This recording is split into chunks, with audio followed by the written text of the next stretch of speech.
You're listening to iCannabisRadio.com.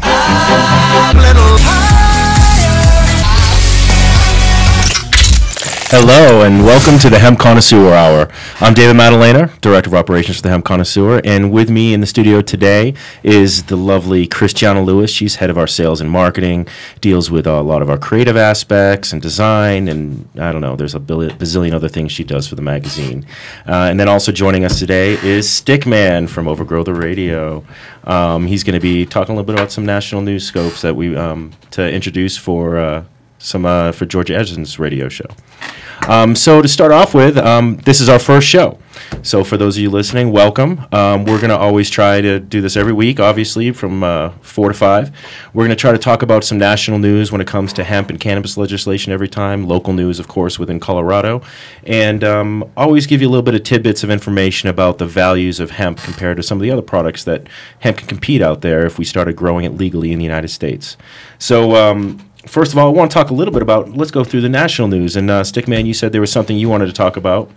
Yeah, man, I'll jump in and get a quick plug in here. Right on. Oh, God, he put me on camera. I hate when he does that. First off, welcome. We're really excited to have you guys as a show. Thank you. We're excited to be here. Great. You're going to be a great addition to the family. Hemp is a vital part of our society. It has to be, so kudos. Thank you. Real quick, there was a huge victory today out in New Hampshire, and I won't go into a lot of detail, but Georgia's going to have Mark Sisti, who is the attorney who actually won the case out there. I'll just say the guy was Rastafarian, claimed that, didn't get that defense, but there was a jury nullification. So I won't say any more than that. Make sure you tune in Monday night to Georgia and Warren, and find out more details. All right. Sorry, 7 p.m. Forgot to add that in there. Mountain Standard Time. Right on. Well, thank you very much for that. So one of the things that we want to talk about on a national scope first is, I read this great article from Richard Branson today from the Huffington Post. And I don't know if anybody knows who, most of you probably know who Richard Branson is out there, one of the richest men in the world, amazing proponent for legalization of cannabis. And one of the things he talked about was, how this drug reform issue is a nonpartisan issue. Republican reform efforts can ensure, and I'm quoting him right now, can ensure and secure states' rights and at the same time minimize waste of limited federal dollars. And for Democrats, minorities who make up a large portion of the constituency disproportionately bear the greatest burden of current drug policies. And he stated a Gallup poll that the past year found that 50% of Americans now support legalizing marijuana, and yet we still are not hearing it as a major topic of conversation during this political election cycle. And it's one of those things that just drives me crazy. I don't know about the listeners out there, but I mean, what do you think about it, Christian? It drives me crazy also. It's a big issue here in Colorado, especially for us, but also nationwide. It is growing more support as time goes on. We're seeing more and more states with legislation on their ballots for marijuana policy. So yeah. Well, we have 17 states right now that have legalized it in some semblance of form, and then we have 7 states with some activity, I guess I should say, on the ballots for this November election. I think that's huge. 7 states. Well, when we say we have 18 total if we include D.C., but you take 17 states, you add 7 to that, now we're at 23 states. We hit 26 states, and we are in the majority, people, and that's where we want to be. Exactly. And I think one of the big things about it is, we're going to always want to talk about hemp here on the Hemp Connoisseur Hour, but really important is to talk about the medical cannabis side as is always talked about here on iCannabis Radio. And the reason why we're going to always talk about the medical cannabis side, even though hemp is going to be a little bit more of our focus throughout the shows that we do, is because by legalizing medical cannabis, it creates more acceptance for the legalization of hemp. And, it's kind of funny to think about that when marijuana, when, the reefer madness happened in the early 20th century, it really happened as a result of the production of hemp and what hemp could do for our economy and how it was competing with so many resources that could make a lot of money for just a few people, and while hemp could make a lot of money for a lot of people. And so that was why it was pretty much made illegal. If anybody's read The Emperor Wears No Clothes, they know exactly what I'm talking about. It's a great book. A great book. If you haven't read it, I absolutely recommend it. Should be on everyone's coffee table. Should be on everybody's coffee table.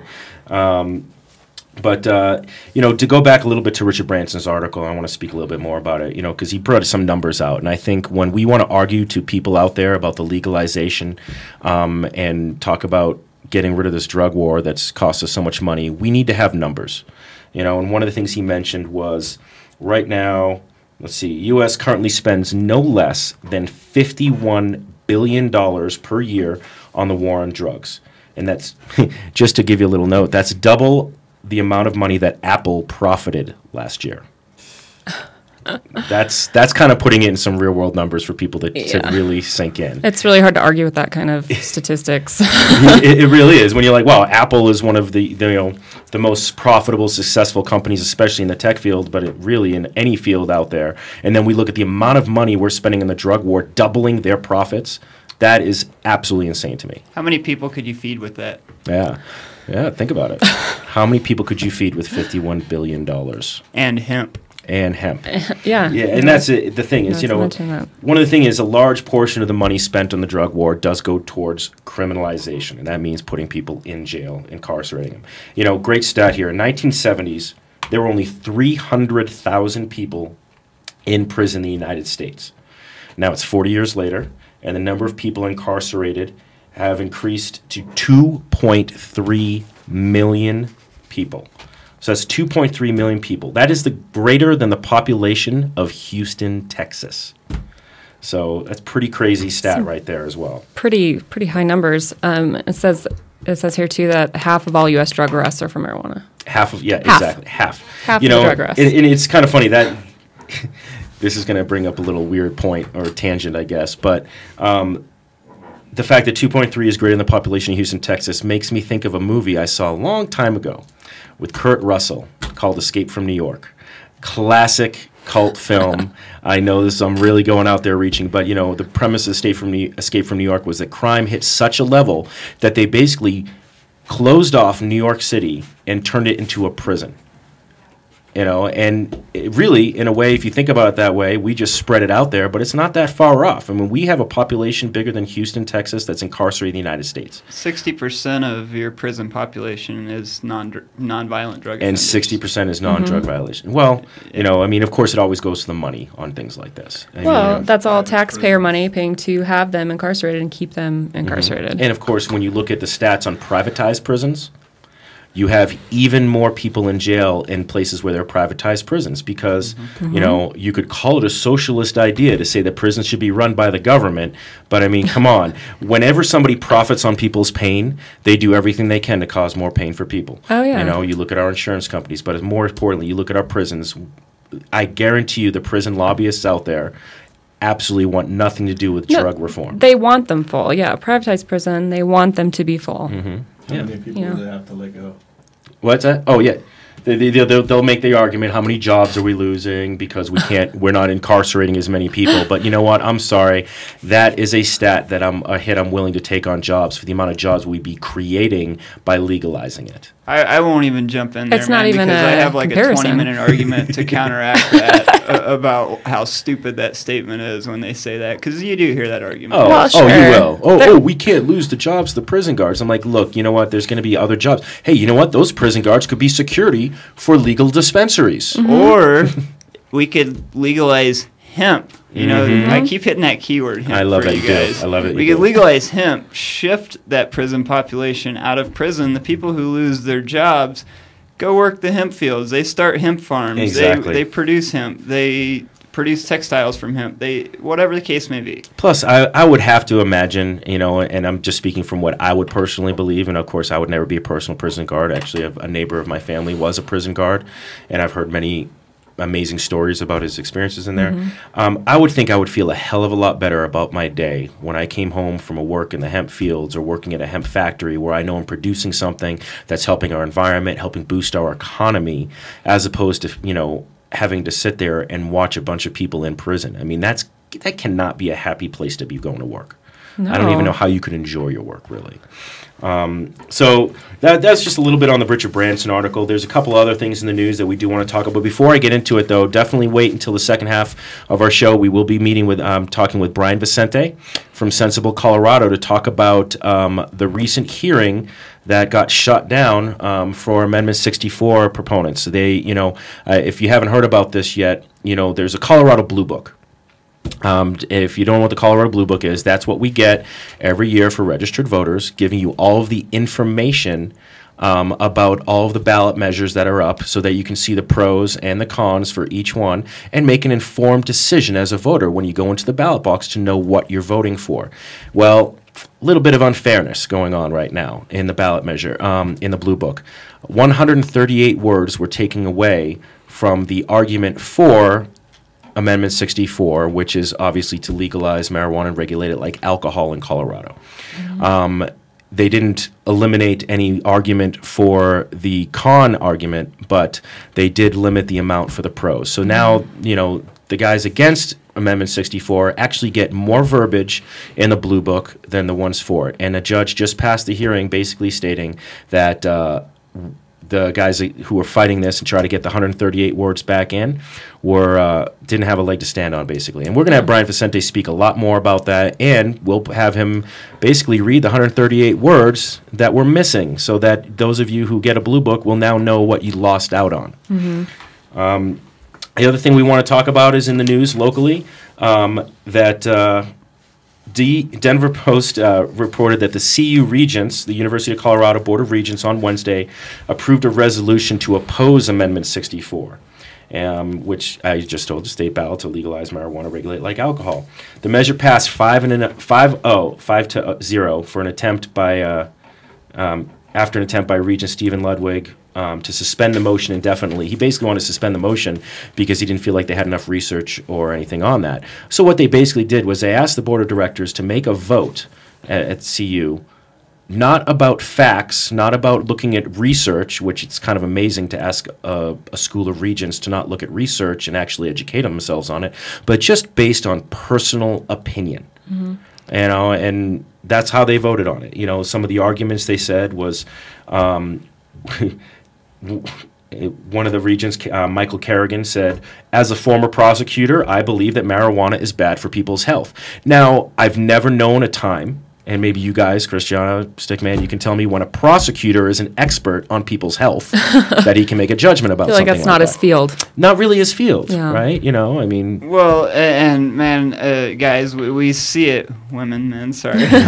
We see it more and more across the country where people like Dan May, for instance, it just makes it more blatant when people like this come out and make these statements, who they're working for or where their interests lie, because it's not with a patient or with science. It's pretty obvious, to me at least, that it lies with some... There's string pullers, if you will, and I'll just leave my statement at that. Yeah, I just find it very interesting that the CU regions are against that, but Amendment 64 got the endorsement of 100 college professors across the United States. I thought it was 1,000. Was it 1,000? It's a lot. It was a lot. Yeah, it might have been 100, but I just remember the 100. Maybe there's a third zero on there. I think it was 100. It was 100. Yeah. So 100 professors across the country supported it and laid out a very detailed argument about it. I definitely recommend YouTubing that. Yeah, you can look that up on the internet, or we also have that posted on our Facebook page, The Hemp Connoisseur. But go ahead and look that up and read that letter that they wrote, and there's 100 signatures attached of professors across the U.S. I mean, it's great. Now, we got to go to our first break. I feel proud that I was able to keep up with that and actually know. We got 1 and 2 minutes. But I do want to speak one more thing about this Board of Regents argument. One of the regents raised concerns that if Amendment 64 passed and the legalization of marijuana could deter parents from sending their students to colleges in Colorado. I'm sorry. I can't help but please. I love it. Stickman is raising his hand in the statement. Please speak towards that one. So if you don't mind, before I peel out here to grab some food, I'll just throw out. I have an intern that just moved here to go to college. So I'm just going to take that tonight and address that with him a little bit. I think that's ridiculous. Any parent, anyone with half a brain at this point in our society knows that cannabis is fairly harmless. And prevalent in college. Yeah. So, I mean, if you think that that's going to change. Well, and what I would like to say to all the worried parents, if you will, let me throw those air quotes as I like to do, is we are under one of the most tightly regulated system of any medical state. So just squash all concerns because your child can't just walk in and buy cannabis. They don't just have access. Yeah, before we go to break, I'll close with it. There was a study recently saying that marijuana usage among minors in states that have legalized medical marijuana has actually gone down. So whenever you hear anybody make the argument that it's going to go up because it's legalized, it's going to go down because it's being regulated and controlled. With the heavy regulation, and the numbers in the article that I read also stated that nationwide teen use has gone up, but not in regulated states. It's gone down considerably. More than the national average has gone up. Yeah, so every parent out there who's worried about teen usage going up in regulated states, you're exactly wrong. If you really want teen usage to go down, you need to support the legalization of medical cannabis or marijuana to be regulated like alcohol from Amendment 64. The one more thing I'll say towards the Board of Regents is, and it was pointed out by the Amendment 64 campaign, is it is absolutely hypocritical to go after marijuana, which is a safer substance than alcohol, when they are constantly turning a blind eye to alcohol-fueled tailgate parties before football games, and then naming an athletics facility Coors Event Center. And this was probably discussed over a wine and cheese cocktail. Exactly. All right, well, thanks. We're going to head to a quick break, and we'll be back in just a few. Thank you so much. The Hemp Connoisseur is Colorado's premier guide to hemp culture. Our mission is to elevate the image of the medical cannabis and hemp industries to create widespread acceptance of the cannabis sativa plant. You can find the latest issue of the Hemp Connoisseur at more than 200 7-Elevens, your favorite dispensary, MMJ doctor offices, and tattered covered bookstores. Do you consider yourself a cannabis connoisseur? Then come be a part of the Hemp Connoisseur's first cannabis championship. Visit us at thcmag.com for info on how to sample the best medicine Colorado has to offer.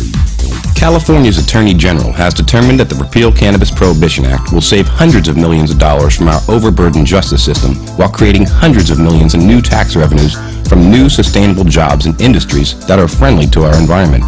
But we can't do it without your help. We are seeking your donations to get on the ballot. Please go to repealcannabisprohibition.org to learn more about how you can help. It's time to end the war on cannabis and hemp in California.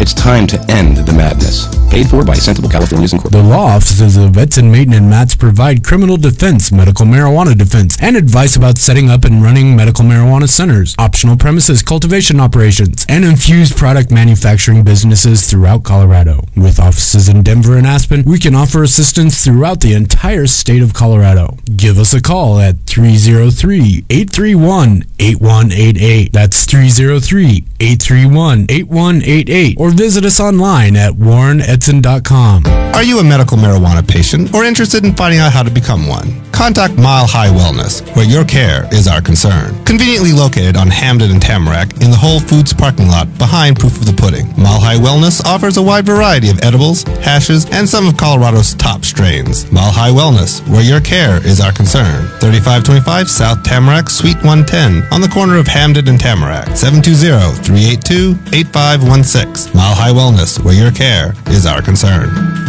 Are you a runner? Are you a runner who supports marijuana legalization? Run on Grass is a group of athletes actively seeking to change our marijuana laws. We speak the truth about cannabis, bringing the message through our feet to new ears. Check out runongrass.com to find out more about us, our events, and how to join up or how to sponsor a runner. If you're in the Denver area, please join us for runs or start a group in your area. Running not your thing? Any sport can do it. On grass. Runongrass.com.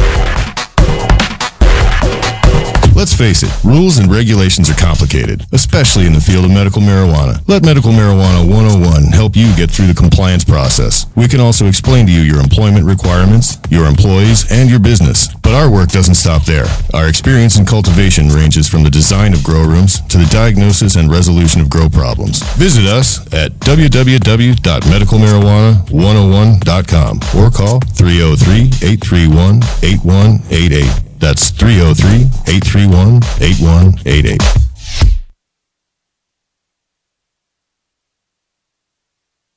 Thanks, we're back. Sorry, a little Technical difficulty there. Still learning what we're doing here, guys, so give us a break here. Once again, this is David from the Hemp Connoisseur, and I have Christiana Lewis here with me from the Hemp Connoisseur as well. Christiana's going to bring up a little bit some more news on the local level for us. So, Christiana, what do you got for us? Well, locally, Silt, Colorado, approved their town city council or whatever approved a prohibition measure for their town. So no more dispensaries in Silt, Colorado. Was there already a dispensary there?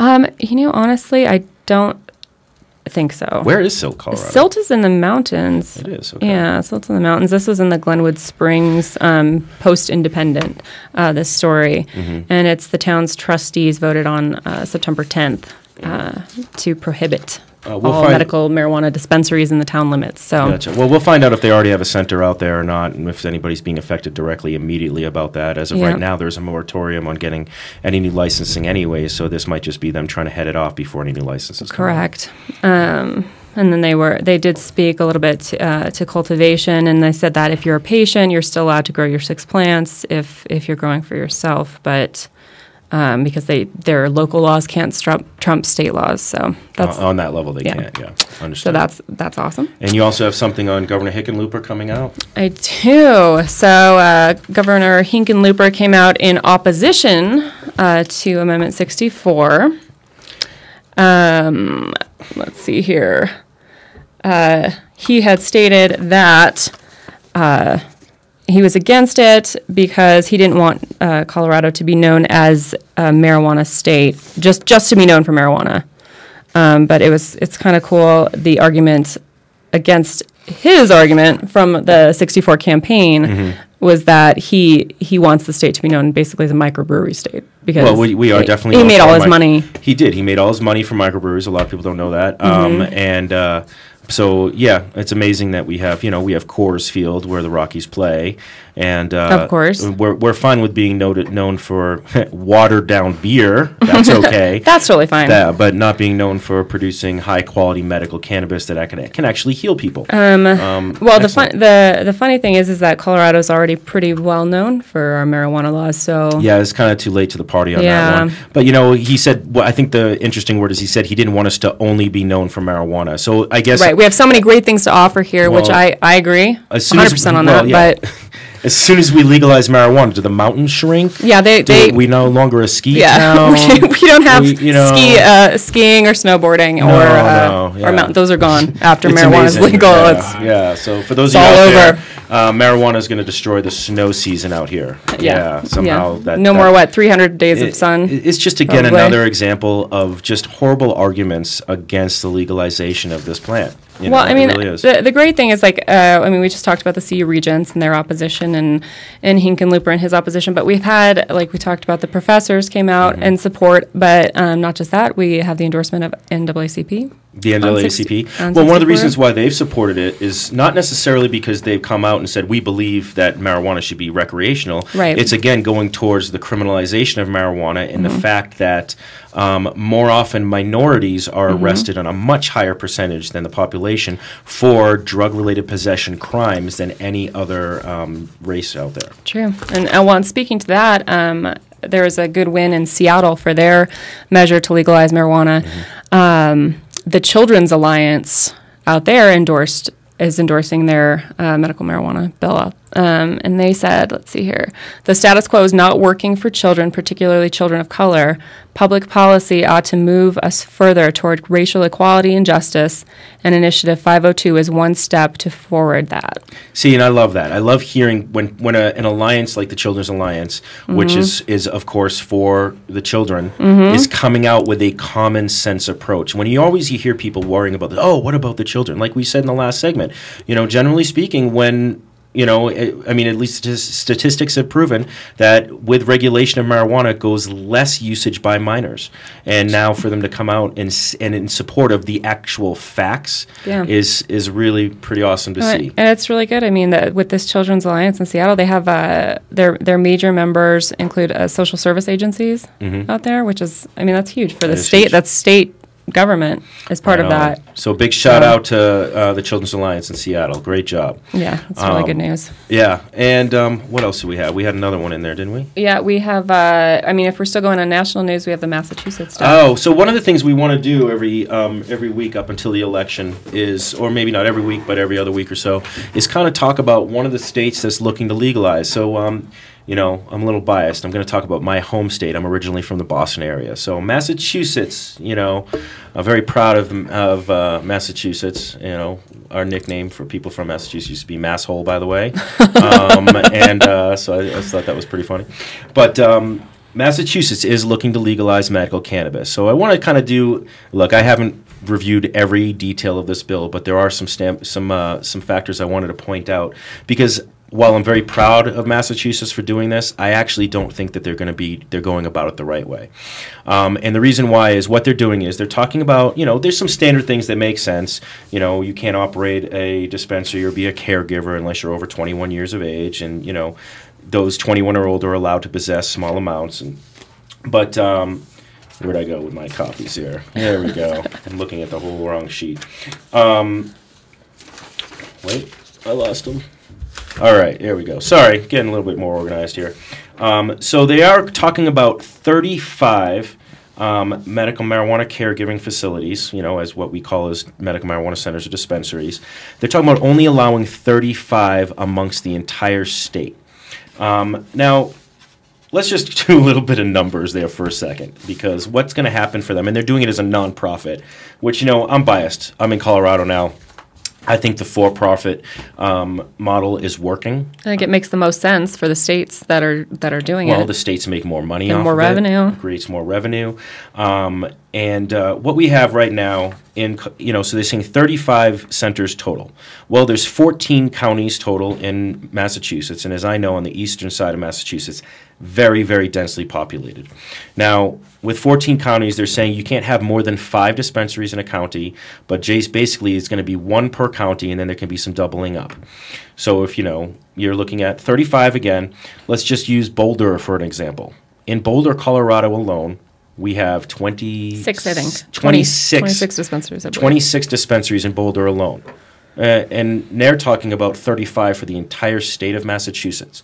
Now, they're allowing a caregiver model, which I don't disagree with having a caregiver model, but I do disagree with basically forcing most of the legal medical marijuana production to be done by caregivers, and that's what they're going to be doing with this. I mean, you take out the regulation when you do that. There's nobody overseeing that process happening, which means there's more risk of contamination. Yep, it's being grown out of their house. They're able to make concentrates like oils from what it looks like in the legislation, which I'm all for. I think concentrates are very important. They're great. But when you're having somebody doing it out of their house, you don't know if they're getting lab grade butane, if they're utilizing butane extraction so it's cleaner. You don't know if they're purging it properly. So you're talking about many more medical issues going on, whereas in Colorado, with a for-profit model and mostly only dispensaries allowed to get licenses to make things like concentrates and edibles, they're in a commercial kitchen. Well, not just that. I mean, there's a lot of other issues that come up with butane, especially if done by private citizens. I mean, that's a scary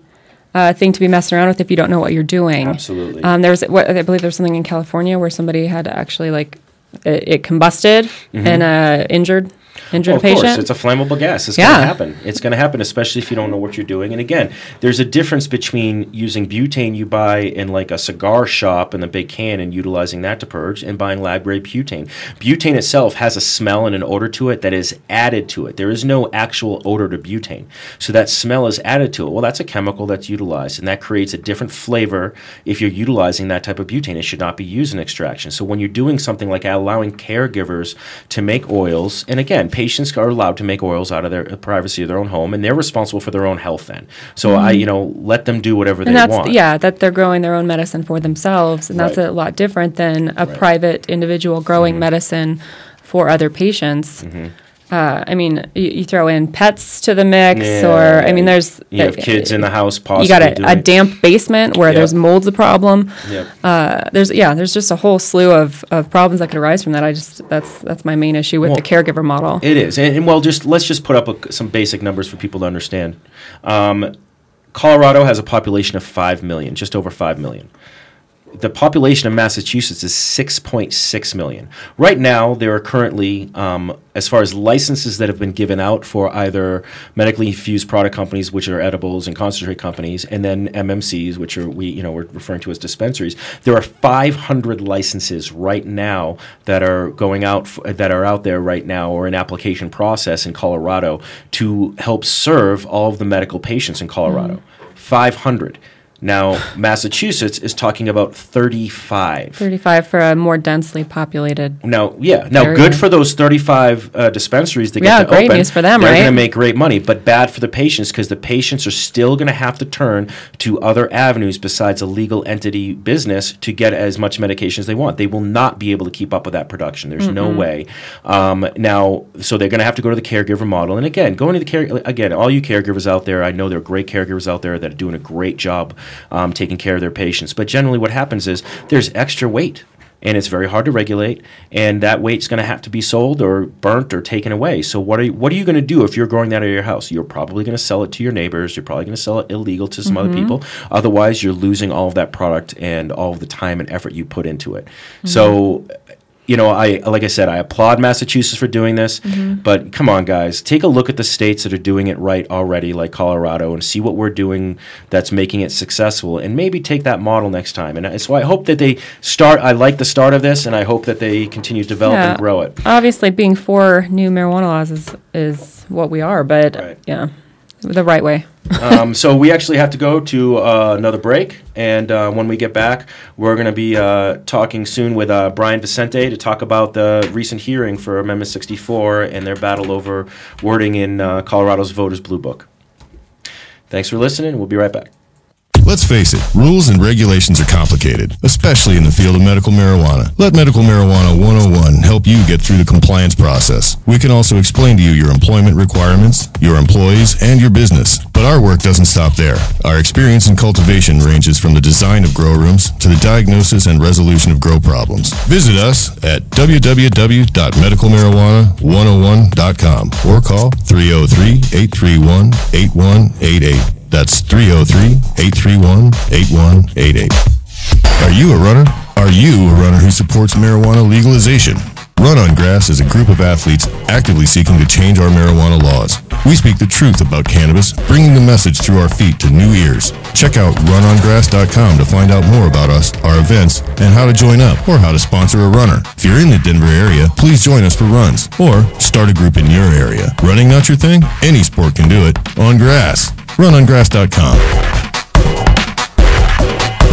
Are you a medical marijuana patient or interested in finding out how to become one? Contact Mile High Wellness, where your care is our concern. Conveniently located on Hamden and Tamarack in the Whole Foods parking lot behind Proof of the Pudding. Mile High Wellness offers a wide variety of edibles, hashes, and some of Colorado's top strains. Mile High Wellness, where your care is our concern. 3525 South Tamarack, Suite 110, on the corner of Hamden and Tamarack. 720-382-8516. Mile High Wellness, where your care is our concern. The law offices of Edson, Maton, and Matz provide criminal defense, medical marijuana defense, and advice about setting up and running medical marijuana centers, optional premises cultivation operations, and infused product manufacturing businesses throughout Colorado. With offices in Denver and Aspen, we can offer assistance throughout the entire state of Colorado. Give us a call at 303-831-8188. That's 303-831-8188. Or visit us online at warrenedson.com. California's Attorney General has determined that the Repeal Cannabis Prohibition Act will save hundreds of millions of dollars from our overburdened justice system while creating hundreds of millions in new tax revenues from new sustainable jobs and industries that are friendly to our environment. But we can't do it without your help. We are seeking your donations to get on the ballot. Please go to repealcannabisprohibition.org to learn more about how you can help. It's time to end the war on cannabis and hemp in California. It's time to end the madness. Paid for by Sensible Californians Incorporated. The Hemp Connoisseur is Colorado's premier guide to hemp culture. Our mission is to elevate the image of the medical cannabis and hemp industries to create widespread acceptance of the cannabis sativa plant. You can find the latest issue of the Hemp Connoisseur at more than 200 7-Elevens, your favorite dispensary, MMJ doctor offices, and tattered covered bookstores. Do you consider yourself a cannabis connoisseur? Then come be a part of the Hemp Connoisseur's first Cannabis Championship. Visit us at thcmag.com for info on how to sample the best medicine Colorado has to offer. All right, we're back. Just to let you know, Christian's going to talk a little bit about, we are the Hemp Connoisseur Hour, and we've barely talked about hemp. So bad us. And we love hemp. And we do. So we always want to talk about a little bit of some kind of hemp product every week. So this week we just want to do a little bit of comparison between hemp and soy protein. So Christian, take it away for us. Yeah, I've been doing some research on hemp protein powder, and I've read a few articles on why hemp is better than soy. And, I've heard a lot of things. There's been some arguments against soy recently. Some things I've heard about it were that it, causes estrogen levels in your body to go up and things like that, which is not great. I've heard it gives men man boobs. Yeah, that's because of the estrogen. So not a great selling point on the soy front, but good thing there's an alternative. Hemp protein powder contains 10 essential amino acids. It's more digestible than other protein powders, especially soy. I guess soy is more difficult for your body to digest. It also is known to cause people to have pretty bad gas, which I don't... Yeah, it can bloat you. It bloats you, makes you gassy. Nobody likes that. Yeah, For me, I would prefer hemp for sure. But let's see here. It's I'm going to just read a little bit of facts on it here. It contains globulin edestin found in human blood plasma. Globulin helps excellent with the digestive system. Nice. So that's a good selling point on that. Hemp protein powder is comprised of 65% high quality edestin protein, the most potent protein of any plant. Well, the other thing that's nice about the hemp protein that I've read is that it is a detoxifier. It's actually something, and I've read some blogs on people that are saying, well, I've been trying hemp protein, I'm a vegan, and now I'm getting gassy all of a sudden, which I wasn't expecting. And then they came back on their blog later on and said, you know what, I was actually just cleansing my system. The hemp protein was detoxing my system and basically giving me a bit of a colon cleanse. So it's something that, that's something that soy does not have, is that detoxification factor. Both of them are perfect proteins. They have all 10 essential amino acids. They are, they're two of the only vegetable-based perfect proteins out there. But of course, like you said, soy has more allergy problems. Generally speaking, can make you bloated, make you gassy, and then hemp detoxifies you. It's yet another example of why hemp is a superior product on so many levels. Yeah, I mean it's just so much better. I mean at our house, and I can only really speak to that. We don't do soy at all. No, I don't either. I would much prefer hemp protein over soy, and if I'm going with vegetable protein, that's going to be the one I choose personally. Yeah, and for those that are lactose intolerant, hemp milk is delicious. Awesome. So good. Delicious. So good. I don't also, I mean, we've started eating raw hemp hearts. Which are amazing on a salad, in oatmeal, with yogurt. Yep. They add some nice texture to it. Delicious. And and they're so good for you. I mean, they're really high in omegas. So just an excellent alternative. Yeah, so that's just one of the great benefits of hemp, and again, showing what would happen if we were to legalize hemp in Colorado based on Measure 64, which would allow cultivation of hemp. That's just yet another usage that we could find to help increase revenue for the economy in Colorado alone. Wouldn't it be great to have some local hemp food companies that could grow their own hemp here and make toasted hemp seeds, which are also amazing. Well, and that is the problem, is it's still expensive. Hemp seeds are so expensive. They're not cheap right now, but that's because we have to import everything. And it's not that it's expensive to produce, it's just expensive to import into the country. Yep. But worth the extra money, though. Yeah, absolutely. Absolutely. They do sell a lot of hemp products at natural food stores. I mean, we get ours from Sunflower Market, Whole Foods are great. Natural Grocers are good. Sprouts. So we get a lot of our hemp foods from there, but see, we need to get them to advertise for us. We're already talking about, right? Yeah. Let's see what we can do about that. Right. We'll be calling Sprouts this week. Yeah. So just so you know, we are going to be calling Brian Vicente in just a moment to go over the Blue Book. Before we do that, I'm going to do a plug now and a plug near the end of the show. We are throwing the Hemp Connoisseur Cirque de Cannabis Party on Friday, October 5th at Castleman's Bar and Venue. Castleman's is located right on 26th and Walnut. If you want to pre-purchase tickets for it, it's going to be $10 pre-purchase, $15 at the door, so get your tickets now. Available at castlemans.com. Yep, Castleman, CASSELMANS.com. There's also a link on thcmag.com. Yes, on our website. And the THC Facebook, the Hemp Connoisseur Facebook on the page. Hemp Connoisseur Facebook. So, yeah, we have to do some shameless self-promotion. I'm never going to allow that happening without doing a little bit of that. So we're going to be calling... Chris is going to be calling Brian Vicente right now. I'm going to give you let you know a little bit about who Brian is, actually. So you're going to do some dialing, Chris. So Brian is a lawyer. I'm just going to read his official bio, and then I'll probably speak a couple words about him anyway. So Brian is co-director of the 2012 campaign to regulate marijuana like alcohol, and one of the primary authors of the initiative. He is the executive director of Sensible Colorado. It's the state's leading nonprofit working on behalf of medical marijuana patients and providers, and he is a founding member of Vicente Consulting, LLC. It's a law firm providing legal solutions for the medical marijuana community. Brian is the chair of the Denver Mayor's Marijuana Policy Review Panel, serves on the Colorado Department of Revenue Medical Marijuana Oversight Panel, and coordinates the Colorado Bar Association's Drug Policy Project. He also received the Gideon Award in recognition of his First Amendment advocacy during the 2008 Democratic National Convention, and his work has been highlighted in numerous state and national publications, including the American Bar Association Journal, the Washington Post, and Time Magazine. Hey, Brian, it's Dave from the Hemp Connoisseur. How are you today? Doing great. How are you? Excellent. Perfect timing, man. I was just reading a little intro and bio over you of everything you've done off of the Regulate website, and I'm out of breath after reading this intro, man. Yeah. So you're not very. I really appreciate you taking the time out of your busy schedule to talk to us today. My pleasure. Yeah. So what we wanted to talk about was the hearing that went on yesterday, and rather than me ask you a bunch of questions about it, I was wondering if you could just give a quick synopsis about what you've been working on and what's been happening to our listeners. Sure. Well, I think as most of the listeners know, there's Amendment 64 is on the ballot this November. It would make Colorado really the first place in the world to regulate marijuana sales like alcohol for those 21 and over. Mm-hmm. And as part of the process here, the state government issues a voter guide called a Blue Book every year, every election cycle. It goes out to about 1.9 million voters, and it's supposed to be a, quote, fair and impartial analysis of all the ballot measures, and ours is one of a couple that'll be on there. So there was a hearing where the legislators and the Blue Book Committee ended up really gutting a lot of the arguments for Amendment 64 and adding quite a bit to the arguments against.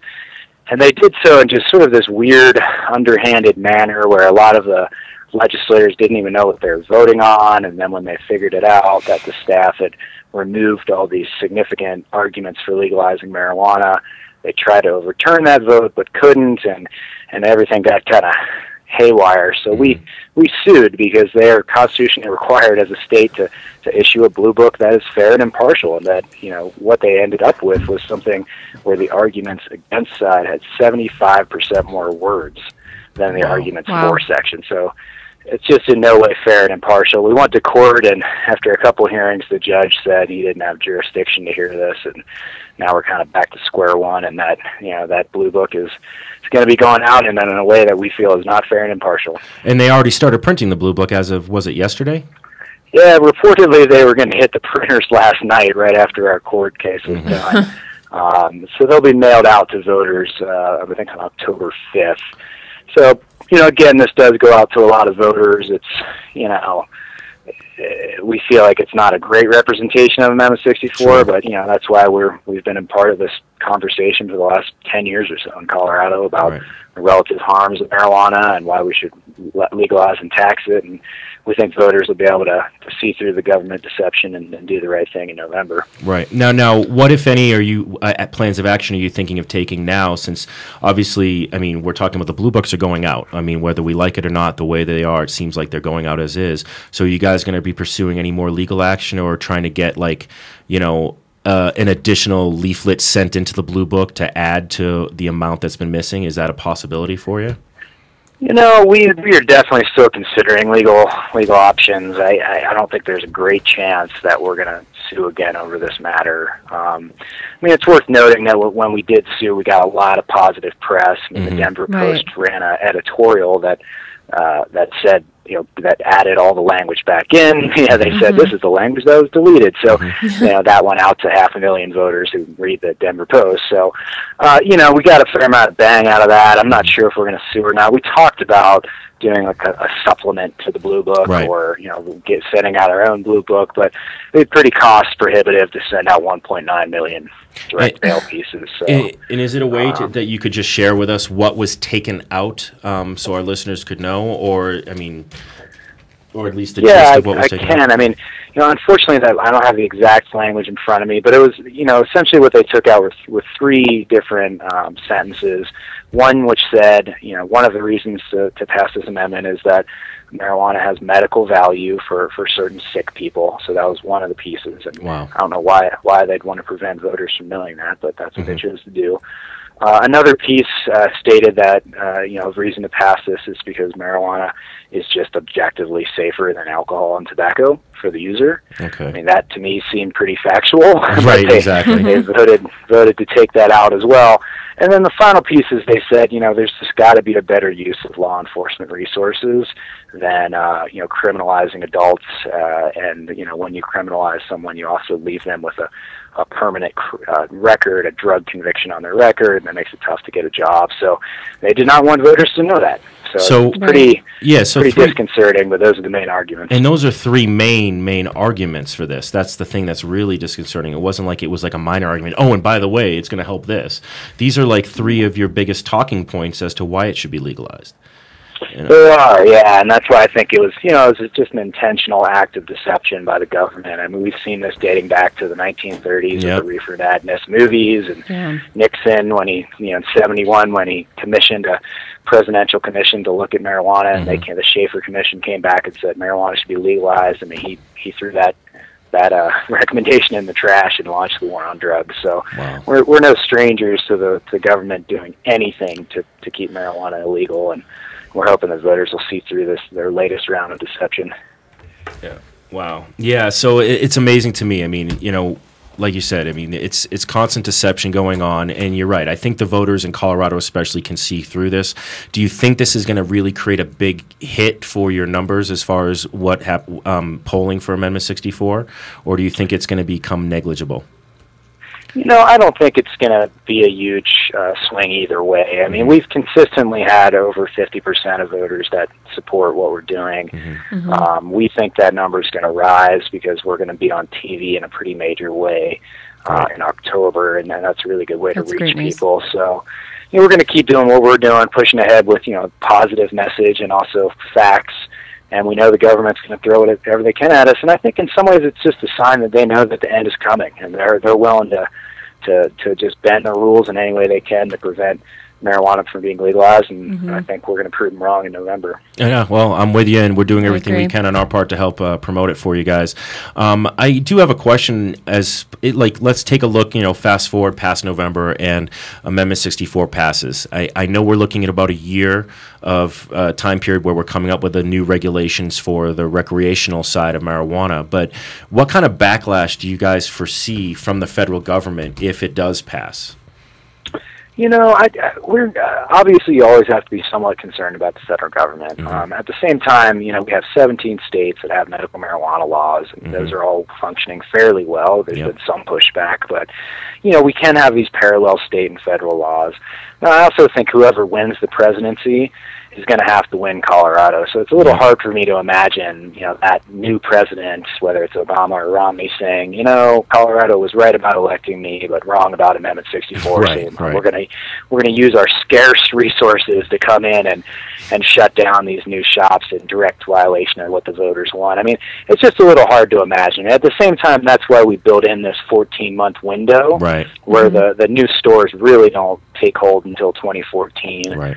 The good thing is, in the meantime, every state has the absolute right to tweak their state criminal laws, and that's what this does. In addition to establishing the stores, that right after the passage, essentially, adults will be able to possess small amounts and grow small amounts privately, and there's just nothing the feds can do about that. So it's going to be a big victory no matter what happens. Oh, so that is going to be right. If it passes in November, basically in December, anybody who doesn't already have a red card would be legally allowed to grow in their own home. Is that correct? That's correct. Well, it's anyone 21 or over. Right, of course. Anyone 21 and over. But there is no wait until 2014 to be able to legally do that then. Yeah, that would happen upon the signature of the governor, which is done, within 30 days of November 6th, and it would be just completely implausible for them to not sign this. And the governor's always signed things that pass by the voters. So even though he does not support it, and he came out against it, he did come out against it, which was a bummer, but not unexpected. I mean, he, as you may remember, as the mayor of Denver, he opposed the legalization measure that was successful in 2005, the measure that was successful in 2007. So in some ways, him coming out against this is sort of like a sign of good luck. Right. He won all the measures he's opposed. Yeah, he's been on the wrong side of the fence every time, so keep up that trend. We like that. That's right on. We were laughing about it earlier because he said he didn't want marijuana to be Colorado to be only known for marijuana, and we were joking about it because we're like, so wait a minute, if we legalize it recreationally, do the mountains disappear?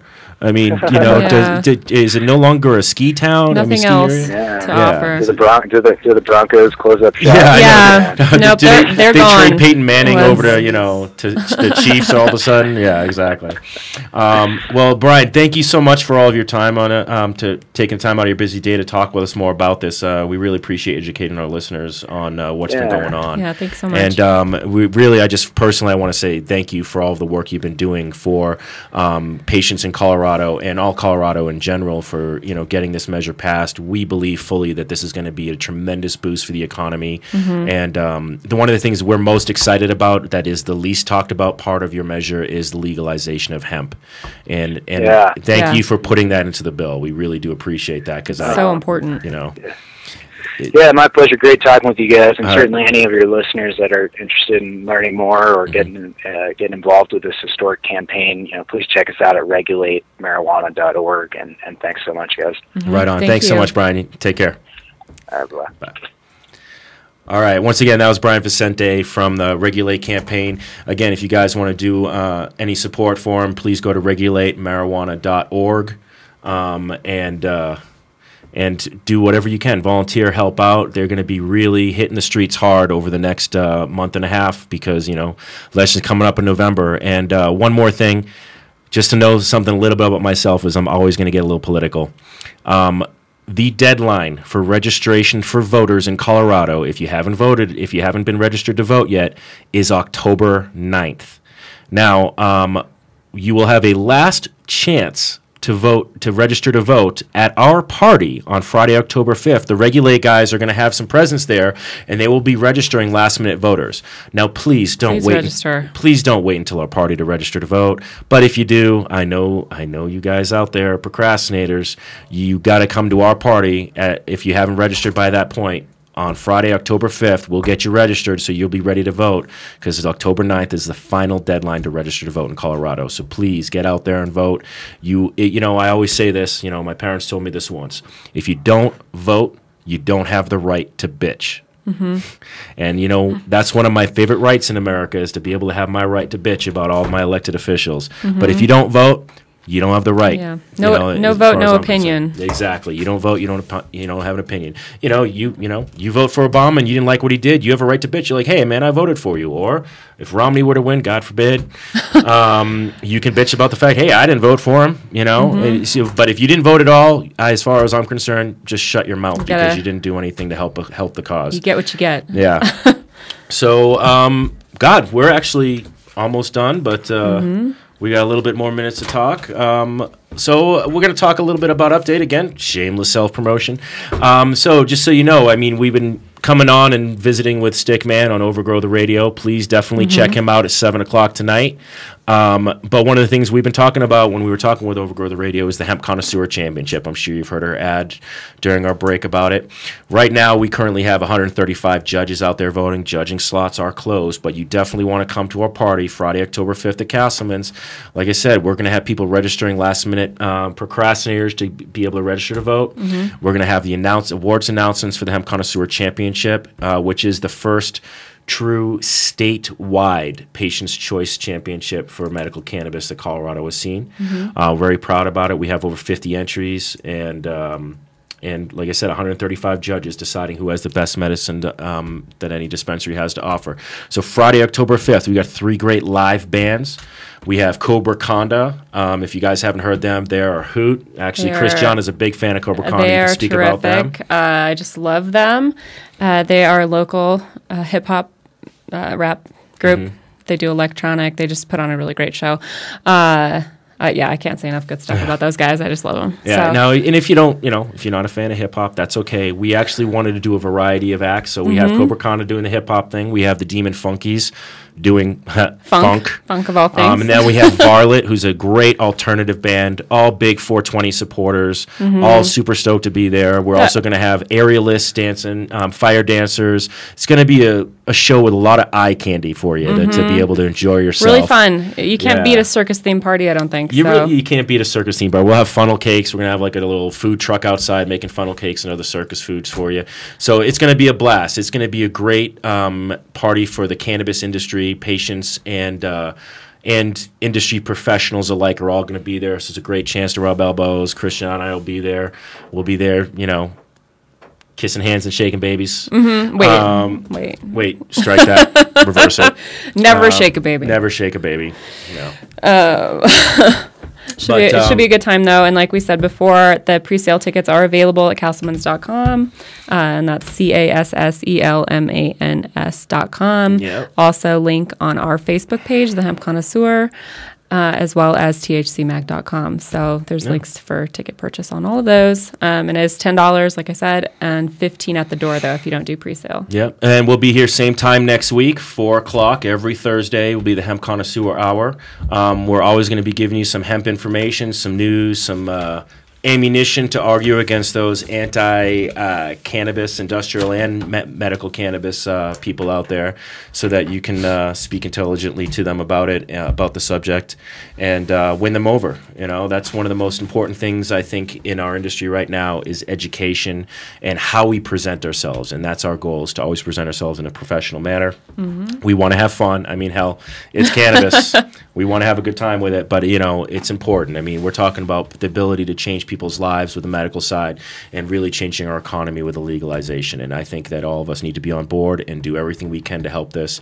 If you want to help our country, the quote of John Kennedy, that's not what you can do for yourself, but what you can do for what your country can do for yourself. You're I'm close. messing it up. I'm You're real bastardizing close. it. I'm totally bastardizing it. Ask not what your country can do for you, but what you can do for your country. You know what you can do for your country right now is to get out there and vote and support all legalization of medical cannabis and industrial cannabis, because it's only going to help our economy and move us away from destroying our environment and destroying our healthcare system. So until next time, peace, love, and hempiness. This is the Hemp Connoisseur Hour. Thank you. Thank you.